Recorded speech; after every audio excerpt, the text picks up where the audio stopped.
First up, I'm in Jindalee, a southwest suburb of Brisbane.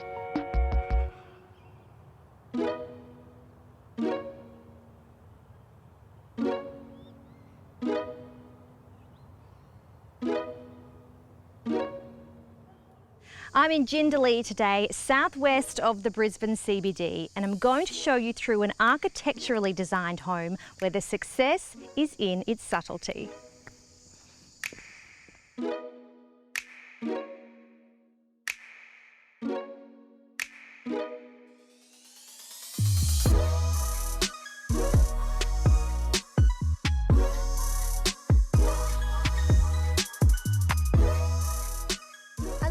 A discreet facade, you almost would not know this house is here.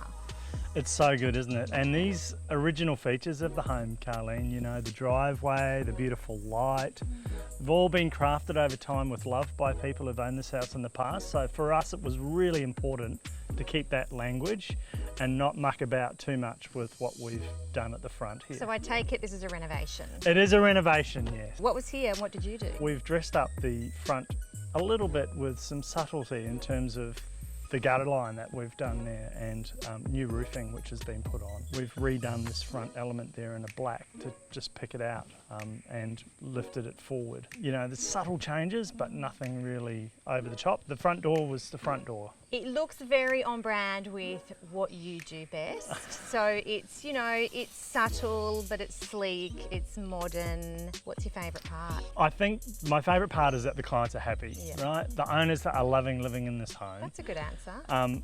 I think we've done some subtle things here which have made a massive difference to the way they live.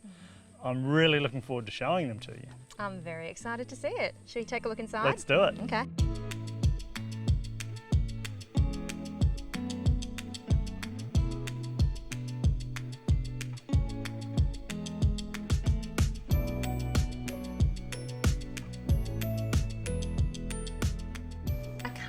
Finger on it, but you can always tell when a space has been done by an architect. It's probably just, you know, simple finishes, done well, but always a killer floor plan. Well, thanks, Carleen. I mean, I really love working with the notion of a floor plan, and that's how we always start our design strategy, always from a floor plan. And for me, it's got to make sense. The spaces have got to align.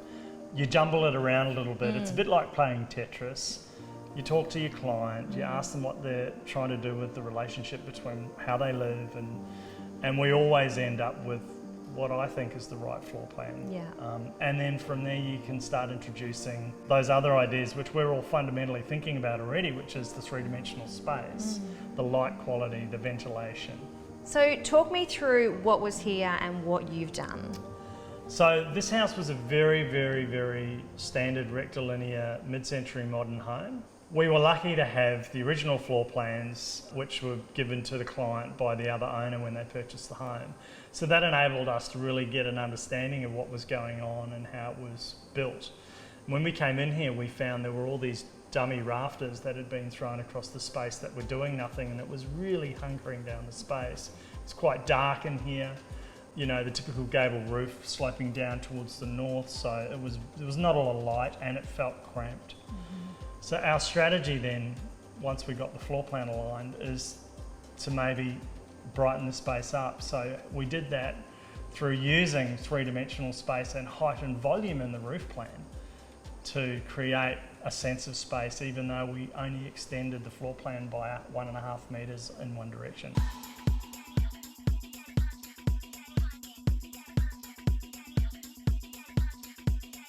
I got involved with the project through TONIC. My company was fitting. We specialise in renovations, and this type of project was suited to what we do. So the first day, it was pretty crazy. It was very dark and dingy, and the colours were old and outdated. And you know, obviously the first day is demolition. We got stuck right in. Outside was covered in bricks and pavers. And you know, it really enclosed the space and made it uninviting.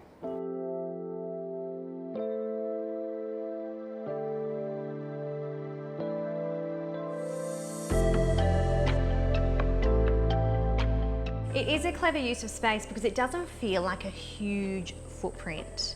but you've managed to fit in 4 bedrooms, potentially 5, and extended them. And you've included multiple sort of sitting areas, which I think in a home is really important, because I feel like some homes sort of lack what I call breakout spaces. It's great that we've got, you know, the main living room, but behind you is just a really sweet sitting area, because to me, that's the space I would want to sit in. It's actually really peaceful out here.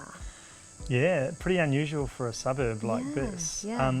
Beautiful part about this site is that the river's just down there. Not You'd that never you can know see it. But so there's no neighbours in front of you really. Yeah. And also because we're hunkered down in the hill, I think we get a little bit of sound protection from what's going on in the street. And I like that you've kept the facade and the details simple accordingly. Like it feels like out here nothing's pulling focus. It feels like the greenery is doing its job of being the hero, and I think that's really important in a facade. Yeah, well, there's the good old less is more kind of approach, which everyone who loves Mies van der takes, but it's actually really hard to do well. So talk me through the materials you've used on the facade. Well, pretty simple stuff. Obviously, you know how much we love to use Bondor solar span, and we've used that on the roofing, of course. It provides such a great amount of insulation. Which is this? This is this roofing here. And also And inside. Also inside, Right. yeah. So we've got the BJ, the elegance profile there. And also we've just now brought that into the vertical shiplap board on the outside as well. So we're kind of keeping that language going to, again, unify the design. Just the ability to get those really simple soaring spans without wasted structure. They connect together, you know, seamlessly and easily, and you know, the process is perfect. Well, it's a simple but beautiful and effective design. You've done it again. Thanks for having us through. Carleen, thanks so much, and hopefully we can show you through another one soon. Me too.